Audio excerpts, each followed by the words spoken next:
explanation. The moment he said, who is your God that I worship him? Moses dropped his staff.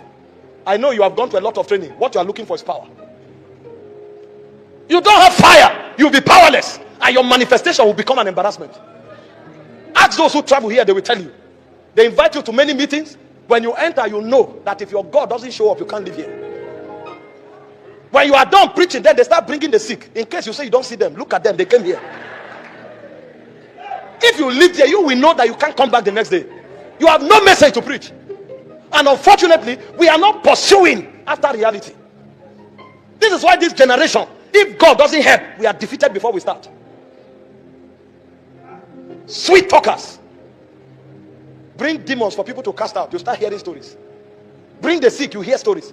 But in the days of the fathers, when they come, they begin with sick people. You think, sir, when you say, did you remember the first video I sent to you? Thank God for all the wisdom you teach. I saw you tell somebody stand up from a wheelchair. I saw it, I said, this is it. I copied it and sent back to you. That was your first message I sent to you. People didn't even know you much then. But when I saw power, I knew our generation. This is what we are looking for. Thank God, God has blessed us with wisdom, but we need power. This meeting we have here, if the face of Pastor Chris was on the billboard, or Dr. Paul Nature was there, you will see crutches and wheelchairs lined up here. That means there are sick people in Kano, but they know where to go to. See, that's why when I come to places like this, thank God for what God is doing. But there's more. We have established ourselves in wisdom. We need to be established in power. And this is why we are still crying for fire. Because when fire comes, you generate power. Look at our poster. Over 4 apostles on it. How many people did they bring on the bed here? How many wheelchairs are outside? We need to wake up. Don't keep patting yourself and say you have arrived. We have not started. We have not started. This is what we will pray here tonight. The Bible says women receive their dead back to life. Women, they receive their dead. So we are not talking title here. We are talking mantles.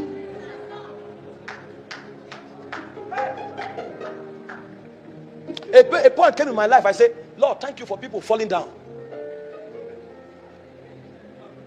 But this is not all there is. Even Michael Jackson's concert, people fell down. What is going on here? Every day we say power, people are falling everywhere. Where are the blind eyes? Where are the deaf ears? Where are the cripples? I'm telling you this to challenge you, because even all of you who came here, if you became ministers, it's not enough. The work is much.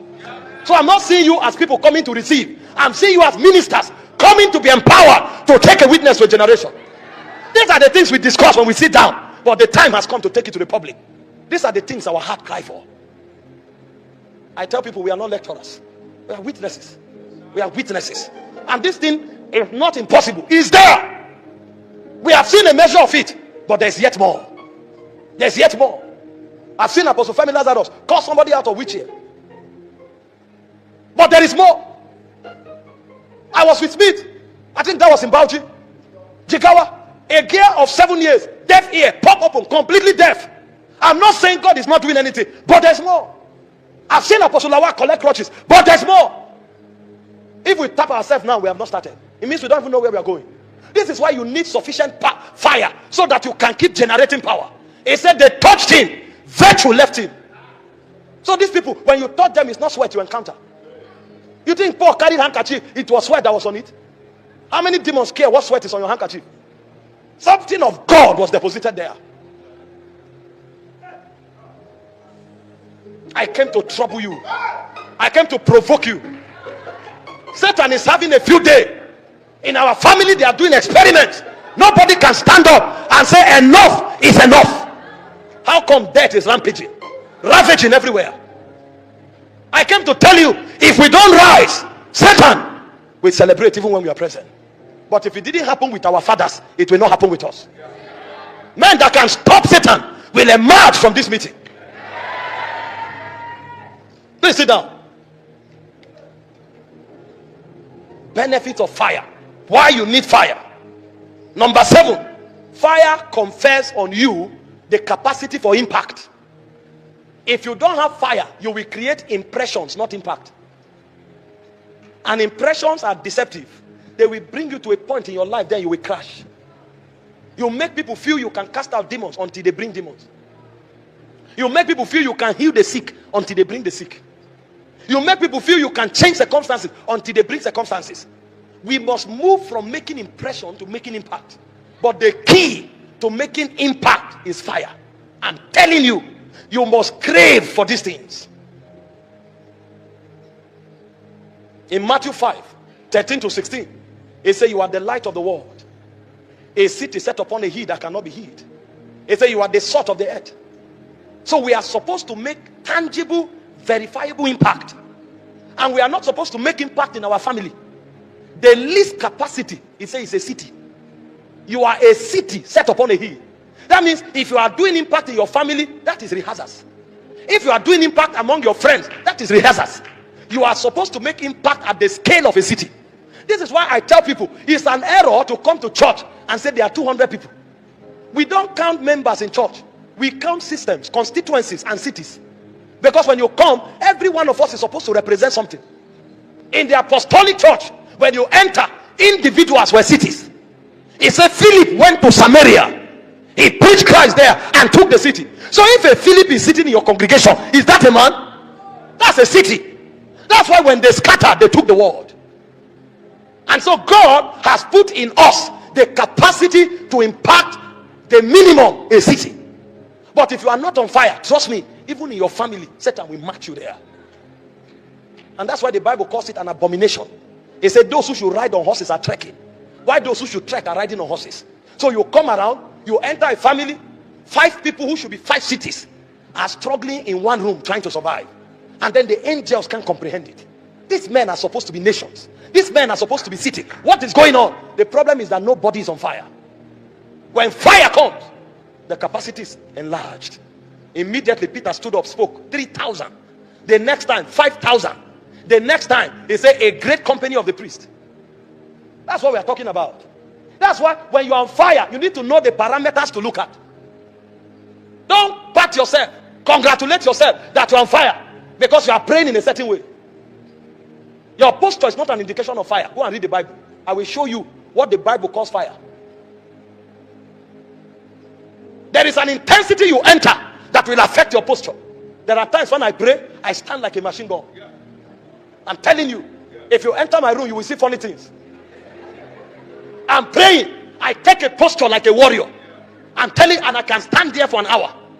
There are times when I'm praying, I become like a child. You see me doing as if I'm this swing rope, as if that's what I'm doing, and I'm just there.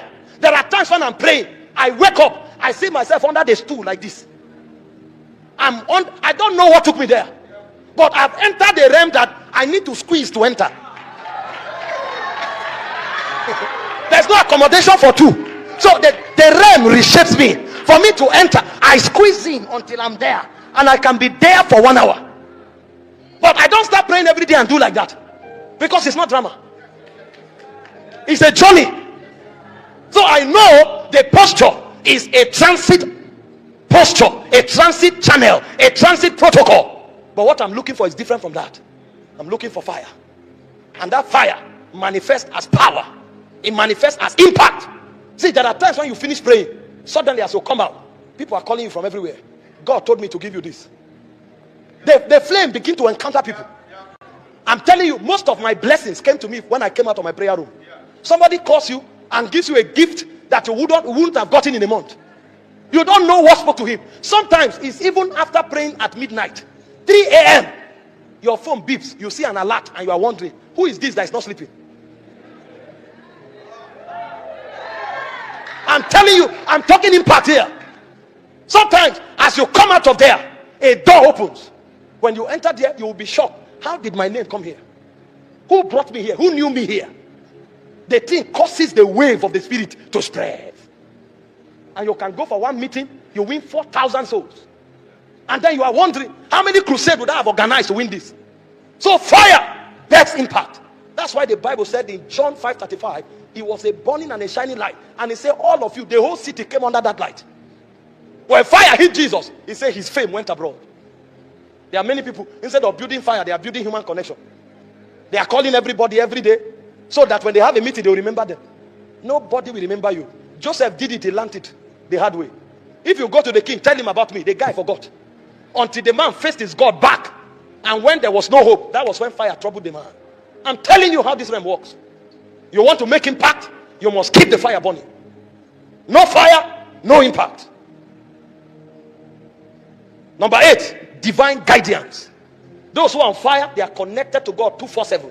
They don't make mistakes. There is a level of precision your life enters. Even you will be shocked. The Bible said your word is a lamp unto my feet and a light unto my path. Psalm 119 verse 105. The moment fire comes, it brings illumination to your path. And then finally, joy and fulfillment. Fire instaurs joy and fulfillment. There are many people today who are not satisfied with anything. In fact, they are so depleted that they are looking for people to validate them so that they can have a sense of fulfillment. So they can slave in the private so that they can receive public validation. You are not called to be like that. You are a prince. Don't beg to be accepted. Don't beg to be honored.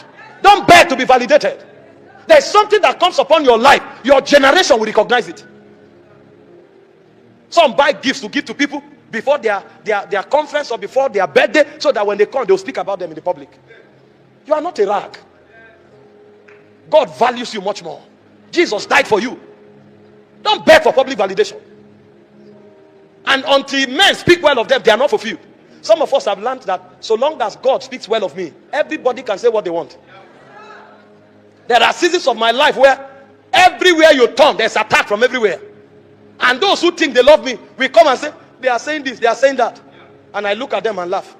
They are saying it because they are not important. Those who are important know where I'm going. That's their focus. And can I tell you, those who are talking against you are not half as many as those who God has sent you to. So don't worry about the 10, 15 people who don't have work, who are painting you black in the public. There are 10 million people you are impacting. You think I move because 2 people, 3 people who have not gotten direction in life sat on a comment box like Gazette and wrote something? Every week I impact millions. It's too important for me to consider that person who has no importance. I've never seen those who are relevant on comment box. I don't know if you have seen one. How many relevant people have you seen in the comment box trying to counter something? It's those who don't have work. Okay? On Sunday, I was in Zimbabwe. I returned to Nigeria to preach in church on Monday and Tuesday. On Wednesday, I was in Warri. Thursday, Port Harcourt. Today, Friday, I'm in Kano. Next week, Tuesday, I'm on my way to Ghana. You think I have time to sit on the comment box to hear what somebody said? I'm too busy for that. Too much impact won't let you. And so what God says is the only thing that brings you fulfillment. But if you are not on fire, you will notice. Talk about me and see if I notice. I meet some people, I shake them, hug them, and they whisper to me, he's the one who said that thing. I say, it's not important. If it's important, he will have a table, a place to talk to me. Even himself knows he has no place. That's why he went behind.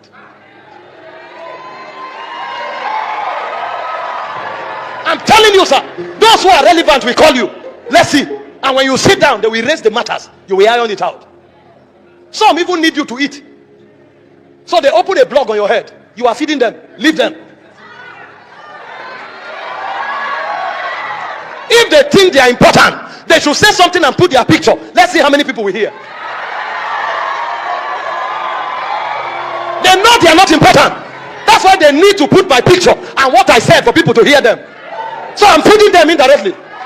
That's why whatever they say can't move me. I'm only moved by what God said or what my mentor said. Because if you can't do what I'm doing, you can't speak to me, sir. So my mentors have the right to speak to me. They are doing more than I'm doing, and I know they love me. So they are not talking from bitterness. And God is the one I'm working for. He has the right to talk to me. So if you are not an elder or making more impact than me, or you are not God, if you like, talk from morning till night, you have no relevance. You know, most of you have not caught fire. That's why everything moves you.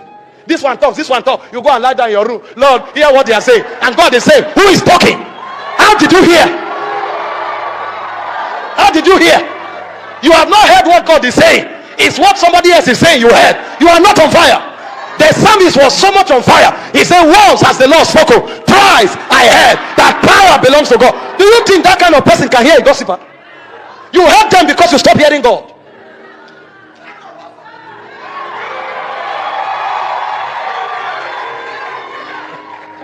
A violent generation will rise from Kanu.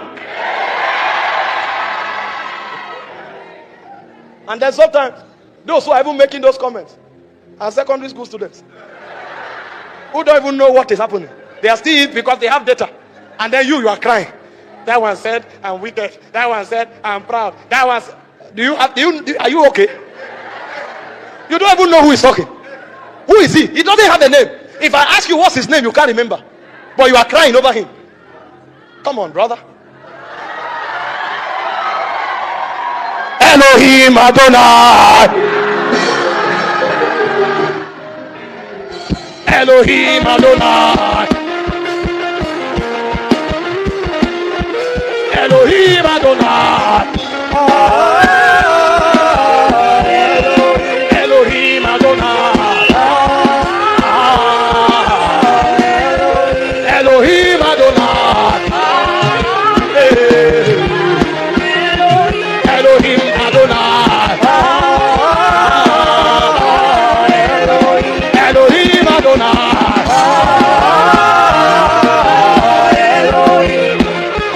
Aliyah.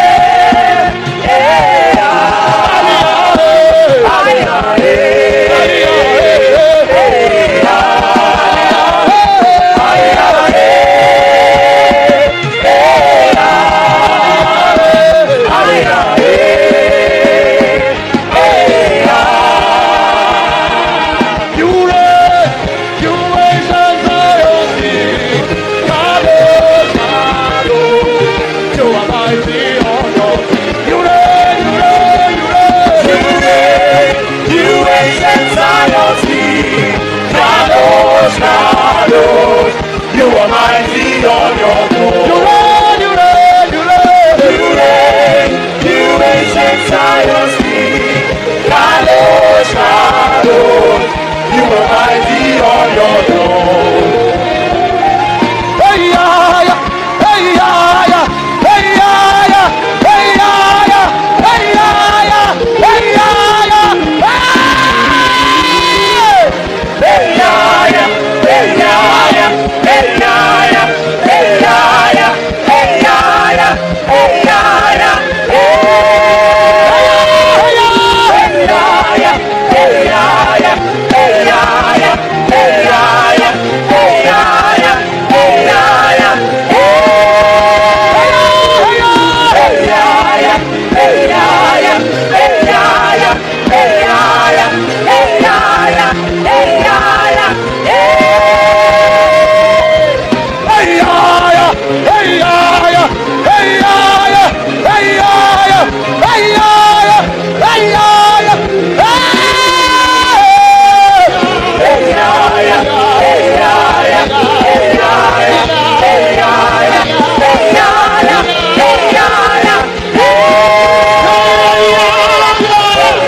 You will leave this meeting. You will become the reference point of your territory. Please hear this. God will give you grace because they will fight you. But I'm telling you, the more the enemies, the bigger you become. You will become the reference point of your territory. Sit down for a moment. I'm tempted to soar. But let me show you some more facts. God's servant, we will journey here. We will journey. 15 minutes and done. Now hear this. I have listed the benefits of spiritual fire. Number 1, I said it's empowerment for service. Number 2, I said it's empowerment for holy living. Number 3, I said it's enthusiasm for God. Number 4, I said it is grace for leadership and dominion over your generation. Number 5, I said it's boldness and audacity in the spirit. Number 6, I said it's constant power generation. Number 7, I said it's constant impact making. Number 8, I said divine guidance. Number 9, I said it's a life of joy and fulfillment. He said, in thy presence, Psalm 16:11, is fullness of joy, and at thy right hand, pleasures forevermore. Now, let me tell you what is spiritual fire, biblically speaking, so that you know what to build and what to sustain. Because I will show you in 5 minutes what spiritual fire is, And then I'll show you in 5 minutes how to sustain it. Because the key emphasis of tonight's meeting is to keep that fire from quenching. Number one, spiritual fire is the tangible presence of God. A man who carries fire carries the tangible presence of God. The Bible said in Deuteronomy 4:24, it said, for the Lord thy God is a consuming fire. Anybody who carries God's presence carries God's fire, because his presence comes with fire.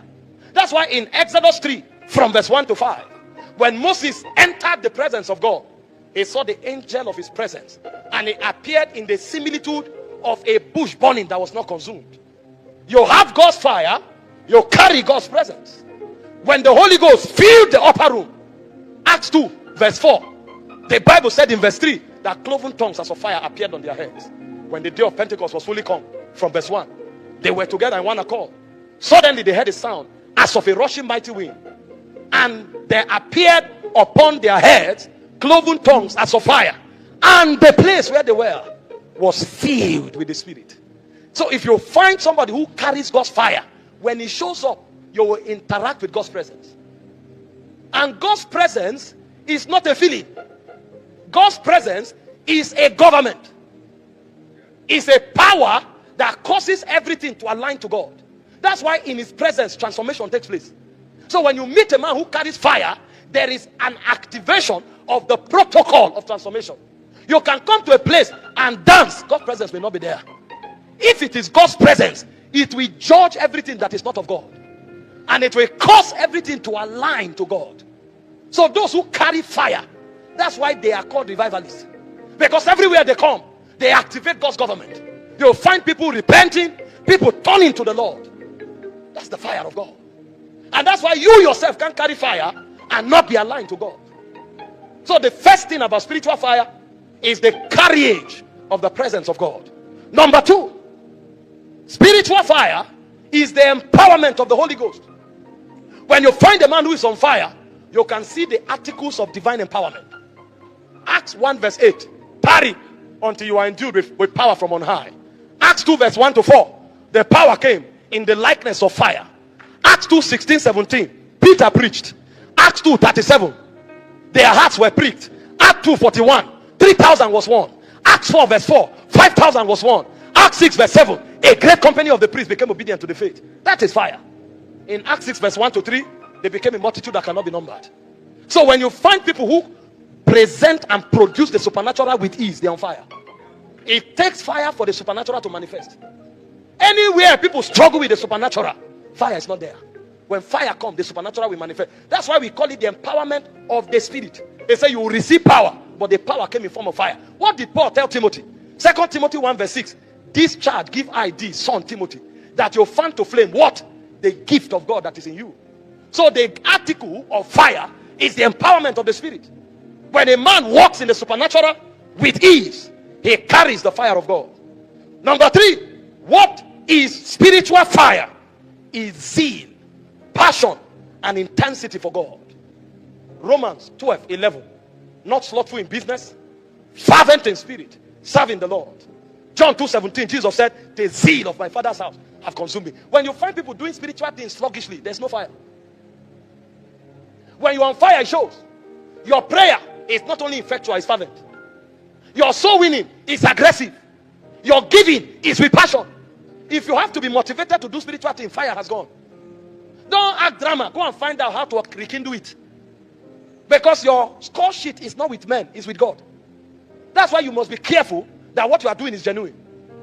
When you were on fire, you could come back from service 10 p.m., sit down and read the whole book of the New Testament. Now, for 1 week, you are struggling with one chapter. Something has gone wrong. There's no zeal. When you were on fire, you never missed evangelism. They are going out, you are there. You never miss vigil. Now they are going for vigil, you are having headache. Something has gone wrong. Everybody who is on fire burns with intensity. And anything you see him doing for God, he does it with passion. From praying to studying to giving to reading to soul winning. There is a force that moves him. That's what we call fire. And this is not him trying to impress people. Even when he's alone, he does it that way. I'm not talking the Pharisaicism, where you only pray fervently when you are the one leading. They said, let's pray. You are the back strolling. The moment they gave you mic, that one is drama. That is drama. You are doing it because you're on stage. That's not fire. I learned something early in life. They say you are at your best when you are alone. They say your originality is your greatest value. If you do it because of men, you can't receive the honor of God. I'm telling you what fire is. It's a state that you assume. When people bump into you by chance, the same intensity with which you do it in public is how you are doing it in private. That's what they call fire. I heard Bishop Orokpo many years ago. He said, I have never dozed in God's presence. I said, Lord, help me. I thought I was on fire. What kind of passion is this? I have never dozed in God's presence. And when I checked, I have slept too many times. I said, what is this? It's called fire. And I gathered myself. I said, Lord, grace. Lord, grace. So nowadays, when I want to sleep, I say, you are on fire. Leko baroka taka. You can't. Telling you. This is not a mechanical thing. No. Forget that we are laughing about it. If it's there, it's there. I remember many years ago, sir, the first time I encountered the fire of God. When I'm at home, I'm offended because my sisters are watching movies upon movies upon movies. You can't stay in the parlor, and the house is not big. They move from one Bollywood movie to another Hollywood movie. They enter seasonal movie. 2 weeks they are watching. So my greatest joy is when they take light. And we didn't have money for generator. So in that dark room in the parlor, Maria Kaya, veke, I will read the Bible and be copying it, sir. There was so much intensity. I'm reading and copying. I have books. I'll carry the Gospel of John. I'm reading and writing. I said, let me write the one that blessed me. When I finish, I wrote the whole chapter. I enter another chapter. I'm writing. And you are not tired. But when fire begins to go down, even when you are praying, your knees start hitting you. You know something's wrong. Zeal for God.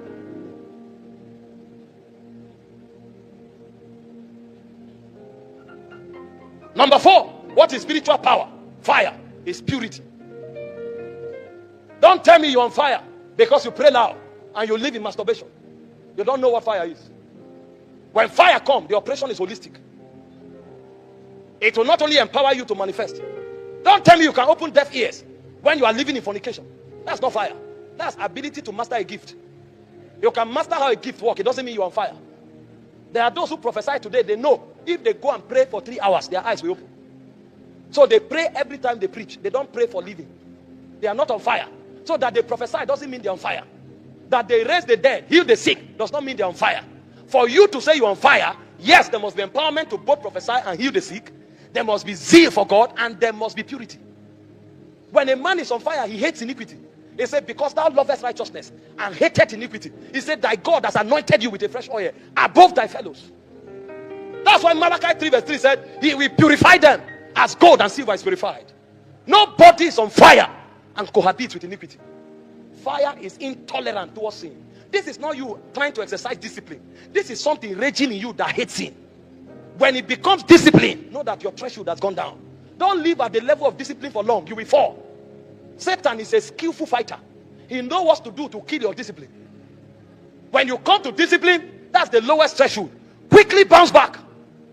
That's why I will show you how to contact and retain fire. Because it's a risk to do spiritual things based on discipline. Discipline is very important. It's a good virtue and character of the spirit. But beyond discipline, there must be a flame burning inside you. Imagine if you were to eat food by discipline. Can you eat food every day for 10 years by discipline? So in addition to discipline, God put a hunger there. The hunger is an alarm. If you don't eat, you can't rest. That's how fire works. When fire comes, if you don't do what God wants, you can't rest. Even when you go to sleep, you'll be rolling until you do it. I'm telling you, I know this, sir. When God started teaching me giving, I eluded God until fire came.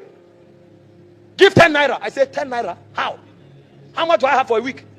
If I'm going to class, I remove the trouser where money is, put it somewhere, wear another one. When I come to church, I say, I wish I didn't change this trouser. Lord, next week. I was battling 10 naira, God moved to 20 naira. I was battling 20 naira, God moved to 100 naira. Until one day fire came. When fire came, sir, I go to church. I've been to church before. I put my shoe, dropped my phone, dropped my watch, emptied my pocket. I was trekking home barefooted with joy. I know the difference. A brother used to come me to pray. When in school then, 5:30 a.m. he shows up and knocks. Nobody opens. He will open the door, go to my bed. Brother. You know, when they call you brother, you will be weak. Brother Mike. Ah! And you know, on campus, sometimes we used to be 15 in one room. Those who went to Union Greek, how did they know? 15. So the way we do it is, if one set is going to pray, another set is waiting. When these ones are coming from class, the next one will go. So you pray, you read in the night, you come back to sleep. Early hours of the morning, that's when the trees are blowing. That's the best time to sleep. I will hear brother. So what I now did was that I maintained where I sleep, but when I come back, the moment it's early morning, I'll move to another bunk and cover my head. So he will come to the room and search, he won't find brother. But when fire came, we were the ones mobilizing people to go and pray. Suddenly sleep was no more important. You will not know where the sleep went to. Something has hit you. I'm telling you, it's stronger than discipline. This is why you must fight to keep your fire. Otherwise, the cares of life will choke it. Purity is an indicator that a man is on fire for God. Number 5, when you are on fire, there's passion for soul winning. Those days, everybody we looked at was a soul. You look at my phone, you see Okada Matthew, Okada Danny, Okada Victor. You can't carry me for 10 minutes, I don't preach to you. What am I saying? I will ask you, do you know where, if this word ends today, do you know where you are going? Have you heard of Jesus? I'll just start up and start talking. It may not make sense, but when you finish, they are crying. They don't know what they heard. You don't know what you said. But there was a transfer of fire. They don't motivate you to win souls. Fire drives you. When Jesus came under the influence of the Spirit, immediately started winning souls from synagogue to village to city. The Bible said he went to every village and every city. Do you know how many villages are in Kano?